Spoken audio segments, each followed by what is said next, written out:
Για το παιχνίδι, coach. Ένα παιχνίδι που και οι δύο ομάδες θέλανε την νίκη για τους δικούς του λόγους, ανέβουν και οι δύο βαθμολογικά περισσότερο. Νομίζω στο πρώτο ημίχρονο είχαμε περισσότερες φάσεις, θα μπορούσαμε να είχαμε πετύχει περισσότερα γκολ και να γινόταν η διαχείριση του παιχνιδιού πιο εύκολη μετά για μας. Στο τέλος του ημίχρονου δεχτήκαμε ένα γκολ από λάθος αντιμετώπιση μιας φάσης που νομίζω ήταν εύκολη και η ομάδα της Βέρειας μπαίνοντας με το 1-1 στο ημίχρονο φυσικά και διεκδίκησε τις δυνατότητες που έχει στο δεύτερο για γκολ. Το παιχνίδι άνοιξε. Σας είπα και οι δύο ομάδες θέλαν την νίκη. Δημιουργήθηκαν φάσεις και κατέρωθαν και από τις δύο πλευρές, πιο πολύ στις αντεπιθέσεις, στο χώρο πίσω από την πλάτη της άμυνας.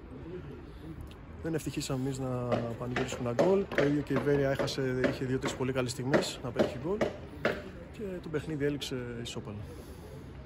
Κάτι που μας νομίζω δεν αφήνει ικανοποιημένη καμιά από τις δύο ομάδες. Μετά από το αποτέλεσμα αυτό, δεν ξέρω αν ξέρετε τα άλλα αποτελέσματα. Δεν έχω μάθει ακόμα. Όχι, και εμείς δεν ξέρουμε. Η Γράμμα έχασε, έχασε και η Ευχαρπία. Κοιτάξτε, όποια ομάδα κάνει ένα καλό σερί τώρα με τουλάχιστον 1-2 παιχνίδια, στα επόμενα 2-3 παιχνίδια έχει μια καλή συγκομιδή βαθμών, νομίζω θα ξεφύγει από το κίνδυνο. Είναι 2-3 ομάδες που διεκδικούν ακόμα. Θεωρώ ότι η Βέρεια είναι μια ιστορική ομάδα, αξίζει κάτι καλύτερο, δεν αξίζει να βρίσκει σε αυτή η κατάσταση. Και νομίζω θα έχει όμως, είναι βελτιωμένη σχέση με τον γύρο και θα διεκδικήσει τις πιθανότητες που έχει μέχρι τέλος.